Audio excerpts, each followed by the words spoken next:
back. We are continuing our conversation with Beverly and Howard Robertson on the big issues that are shaping our city and community. And we're also talking about a huge exhibit at the Memphis Pink Palace, Overcoming Hateful Things. I do want to ask you, just this week, we heard about President Donald Trump talking about when we look back at our past. He was saying Tuesday, he's alleging museums were too focused on highlighting negative aspects of American history, including how bad slavery was. What's your take? Well, my take is that it's a part of history. And this kind of history is not taught in history books.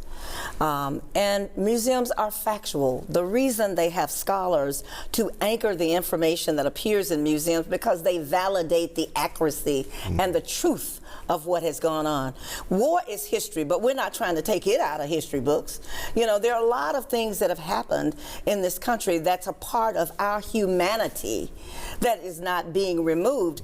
This is the truth that is being told. Now, some people can't handle the truth, but the reality for me is if it's not taught in history books and it's not known in the homes, then it's up to museums and institutions like that and exhibitions and college classes to teach this history, because otherwise we are ignorant. And if history is not taught, if we don't know about it, then we're doomed to repeat the failures of the past, or we don't clearly understand how we can correct something that is wrong. So I think museums are wonderful places. They're iconic places. All of us should visit because we're all going to learn something valuable from a museum experience and from a visit. And I hope that we will not destroy America's history, because that is the foundation of the people that we are. That it is. She's not passionate about it. No, not at all. Another thing I want to ask you about, on a totally different subject though, the three of us have had a chance to talk a lot, especially in recent months and weeks. The perception and image of our city, Memphis, Tennessee, it's taken a lot of hits nationally, especially lately. It's taken a lot of hits locally by the media, some would say. How do you see that? Well, I see that as being on us. We need to feel better about ourselves. It has always been tough for us. I mean, Tony came up with grit and grind for a reason, because that's the way of our lives and existence here in Memphis, Tennessee. Things don't come easy for us. We have to work for them. We have to grit, we have to grind, but we also have to feel better about ourselves, okay?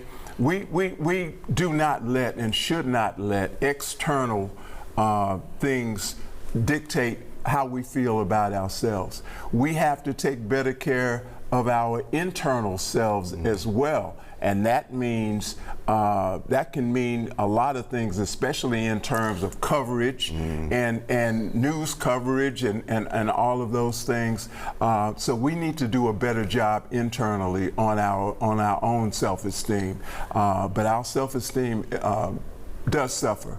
Well, what I will say is Memphians are the ones who talk worse about the city, because people who come to Memphis, I've talked to many people who come here, they love this city. They love it. And if we would love the assets, we got road, rail, river, runway, we got more assets than most major cities have. We've got Broadway shows, we've got historic museums, we've got great educators who are working in our system, and we have great universities. I'm not with the chamber, but I'm promoting Memphis because I believe in Memphis. Now, people can say what they want to say. I am a proud Memphian, and there's nothing anybody can do about that. One last thing I want to ask you about, being in the former role that you were in, heading the Greater Memphis Chamber. XAI. Yes. It's here. How do we deal with it? Well, I think we're beginning to learn of and put more positive ways to address the needs of the community in place. I think one of the things that we have done is we've probably operated the same way we've always operated, but we're bringing in one of the biggest companies and one of the richest people in the world. And I think when we do that and we place it in the middle of a community, I think they're now beginning to gauge from the people who live in the community things that are important to them. And I think when we do that, we always win. We always win, because it's hard to know exactly what they may want without asking. That's for sure. H, last word is yours. Overcoming hateful things. Where do we need to be? Where are you and Bev going to be tomorrow?